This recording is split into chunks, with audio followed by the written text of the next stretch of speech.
Hello dear friends, এই ভিডিওতে আমরা শিখব সিএসএস এর ফ্লেক্স বক্স। সিএসএস এর ফ্লেক্স বক্স হচ্ছে ওয়ান ডাইমেনশনাল লেআউট সিস্টেম। মানে হচ্ছে, ধরো একটা কন্টেনার আছে, কন্টেনারের ভেতরে কিছু আমি আইটেম কে রাখবো। তো সেই আইটেম গুলোকে আমরা আমাদের মতো ভাবে করে রাখবো। আর এই লেআউট সিস্টেম কোথায় কাজে লাগে? লেআউট সিস্টেম কোথায় কাজে লাগে? আমাদের ইউআই বানাতে, ডিজাইন করতে, তারপরে রেসপন্সিভ লেআউট বানাতে এটা আমাদের কাজে লাগে।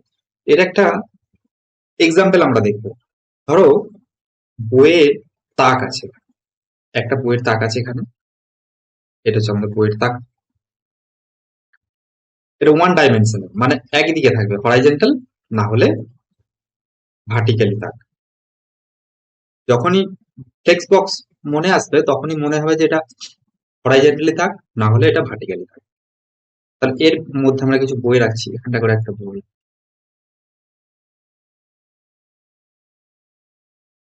এভাবে আমরা রাখতে পারি, কিংবা বইগুলোকে আমরা মাঝখানে সবকটা রাখতে পারি, বা বইগুলোকে রিভার্স করে রাখতে পারি। এটা হরাইজন্টালি। এবার ভার্টিক্যালি সেম, এখানে বইগুলো আমরা এইভাবে রাখতে পারি, বা মাঝখানটায় সবকটা রাখতে পারি, বা সবকটা ইকুয়াল গ্যাপ দিয়ে রাখতে পারি, বা এক সাইডে রাখতে পারি, বা প্রথমে রাখতে পারি। তো এটা হচ্ছে ফ্লেক্স বক্স। তো আমরা দেখলাম যে ফ্লেক্স বক্স হচ্ছে একটা কন্টেনার। এটা হচ্ছে একটা কন্টেনার, এর ভেতরে আইটেম গুলোকে আমরা সাজিয়ে রাখবো। এটাই হচ্ছে ফ্লেক্স বক্সের ধারণা। চলো আমরা দেখি। আমরা ভিএস স্টুডিও কোড আর ব্রাউজার অন করে নিয়েছি। এখানে একটা ফ্লেক্স বক্স বানাবো। ফ্লেক্স বক্স বানাতে হলে ফ্লেক্স বক্সের দুটো পার্ট থাকে, একটা হচ্ছে কন্টেনার, তার ভেতরে আইটেম। তাহলে এখানে আমি একটা প্রথমে কন্টেনার বানাবো। ডিভ, ডিভের মধ্যে এখানটা একটা ক্লাস নেম কন্টেনার, তার ভেতরে বই রাখবো। ধরো এটা তাক, এবার তাকের মধ্যে বই, বুক ওয়ান। একটা ডিভ বানাচ্ছি, বুক ওয়ান,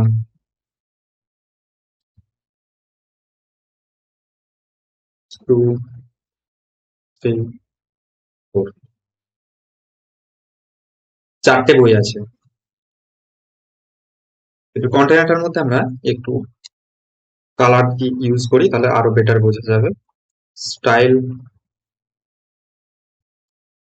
স্টাইলের মধ্যে আমরা ডট কন্টেনার সিলেক্ট করব। সিলেক্ট করে এখানে ব্যাকগ্রাউন্ড কালারটা আগে দেব।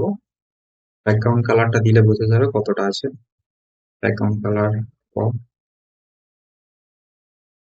এখনো আমি এখানে ফ্লেক্স ইউজ করিনি প্রপার্টিটা। যখনই আমরা ফ্লেক্স বক্স ইউজ করব তখন এই ডিসপ্লে ফ্লেক্স প্রপার্টি ইউজ করতে হবে। তো যেখানেই লেখা থাকবে ডিসপ্লে ফ্লেক্স, সেটাই জানবে যে এটা ফ্লেক্স বক্সের এক্সাম্পল, বা ফ্লেক্স বক্সে এখানে কাজ হচ্ছে। তো এখানে book one, book to, three, এটা এখন ভার্টিক্যালি আছে, ডিফল্ট ভার্টিক্যালি থাকে। যখনই আমি ফ্লেক্স বক্স ইউজ করব এটা হরাইজন্টালি হয়ে যাবে। তো এটা ডিফল্ট ভার্টিক্যালি আছে। দেখো এখানে আমি কন্টেনারটাতে, এই মেন কন্টেনারটাতে ইউজ করবো আমি ফ্লেক্স বক্স। তাহলে এই ভেতরে আইটেম গুলোকে তার সাথে সাথে এরা চেঞ্জ হয়ে যাবে ডাইরেকশন। ডিসপ্লে ফ্লেক্স, সাথে সাথে চেঞ্জ হয়ে গেল ডিসপ্লে ফ্লেক্স, যখন আমি ইউজ করলাম ফ্লেক্স। এবার আমরা এর একটা হাইট দেব। কারণ হচ্ছে এটা দেখে মনে হচ্ছে মিডিলে আছে, বাট যখন আমি এই ডিপটা বড় করব তখন আমরা দেখবো এটা কোথায় আছে। হাইট,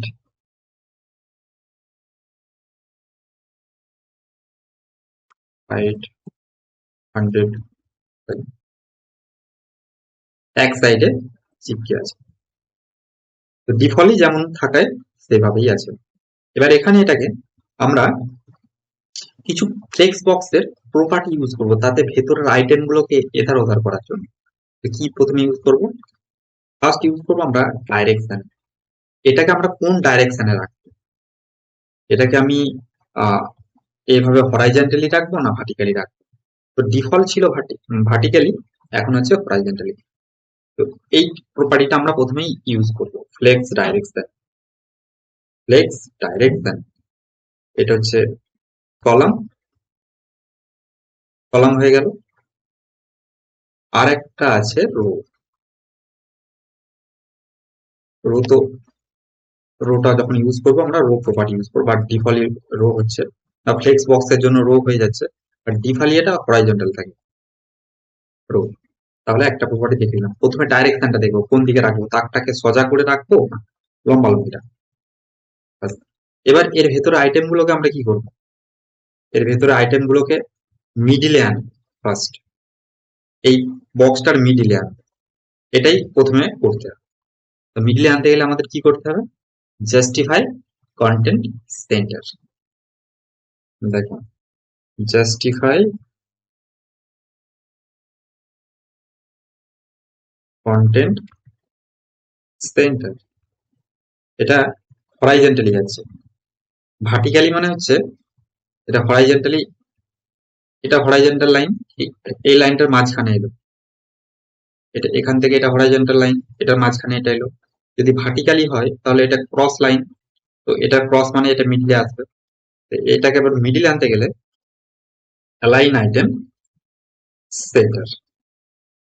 দেখো এটা মিডিলে এলো, উপর থেকে নিচে থেকে মিডিল লাইনটা এলো, মানে cross line. Justify content centre মানে হচ্ছে হরাইজন্টালি মিডিলে আসবে, আর অ্যালাইন আইটেম সেন্টার মানে ভার্টিক্যালি মিডিলে। এটা আমরা দেখে নিলাম কিভাবে টেক্সট বক্সের মিডিলে নিয়ে এলাম কন্টেন্ট গুলোকে, আইটেম গুলোকে। এবার আমরা এই যে আইটেম গুলো আছে, আইটেম গুলোকে এক একটা ছোট ছোট বক্স বানিয়ে নিই, তাতে আরো বেটার ভাবে আমরা বুঝতে পারবো। এখানটায় কন্টেনার সাপোর্ট করছে অলরেডি, কন্টেনার ডিভ, ডিভের মধ্যে আমরা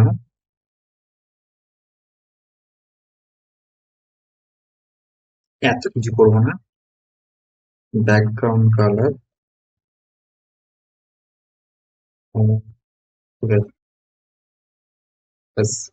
এটাই থাক।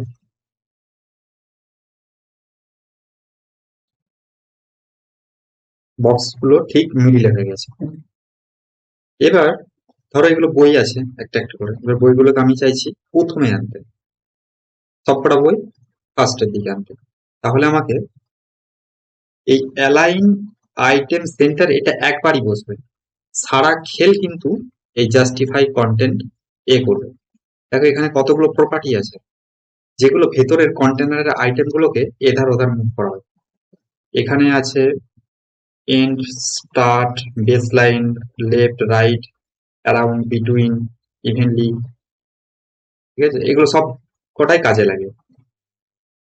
যদি আমি ফ্লেক্স এটাকে এন্ড করে দিই, ফ্লেক্স স্টার্ট, ফ্লেক্স এন্ড, দেখো এগুলো সব প্রথমের দিক থেকে শেষের দিকে মুভ হয়ে গেল।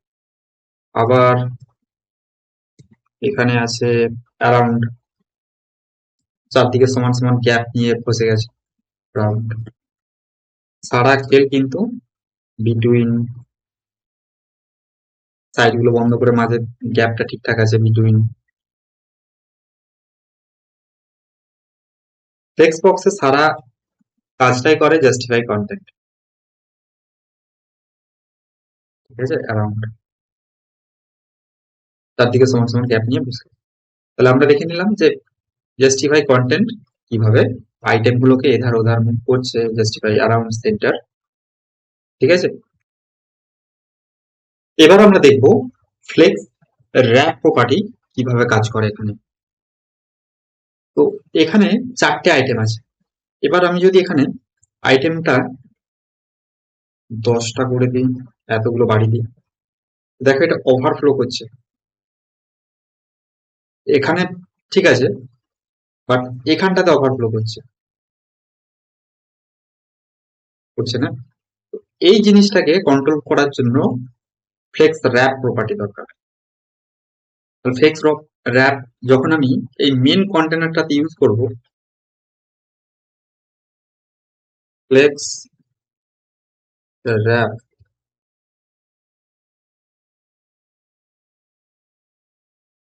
দেখো এই চারটাকে ও এই কন্টেনারের মধ্যে অ্যাডজাস্ট করে নিল, মেন কন্টেনারটার মধ্যে।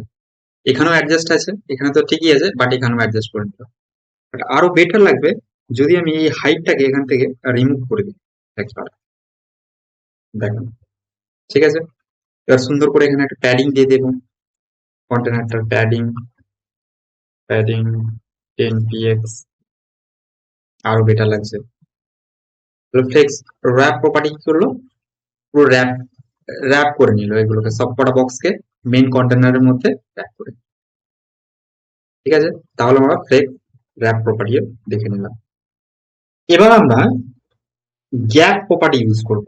গ্যাপ প্রপার্টি কিভাবে কাজ করে, সাপোজ ধরো এখানে এই বক্সগুলোর মধ্যে আমরা সেম সেম গ্যাপ করার জন্য এটা ইউজ করব, হরাইজন্টাল এবং ভার্টিক্যালি গ্যাপটা যেন থাকে। তো তার জন্য সব থেকে বেস্ট প্যাডিং মার্জিন না দিয়ে এখানে গ্যাপ প্রপার্টি ইউজ করাটাই বেটার। জিএপি গ্যাপ, গ্যাপের মধ্যে আমরা 10 px, তো এটা সব দিক থেকে সমান সমান ভাবে গ্যাপ নিয়ে আইটেম গুলোকে সাজাবে। এটা ধরো একটা ফুল লাইন আছে, ফুল লাইনটাকে দুটো ভাগে সমান ভাগ করে, দুটো আছে লাস্টেরটা, দুটো গ্যাপ। বাকিগুলো দেখো চারটে আছে, উপরেরটাই চারটে, বাট আর একটা বাড়াবো, ওখানে তিনটাকে আবার সেম সেম গ্যাপে বসাবে লাস্টের লাইনটা, দেখেছো? তো যখন অনেক আইটেম আসতে থাকবে, তো এটা একদম পারফেক্ট কাজ করবে। আর একটা করলে ও আবার অ্যাডজাস্ট করে নেবে নিজেদের মতো করে। আবার একটা একটা কিন্তু এটা লাস্টেরটা মিডিলে বসাচ্ছে, কারণ এখান থেকে করবে গ্যাপ। ঠিক আছে, তো গ্যাপ প্রপার্টি এভাবে কাজ করে। Thank you, thank you for watching.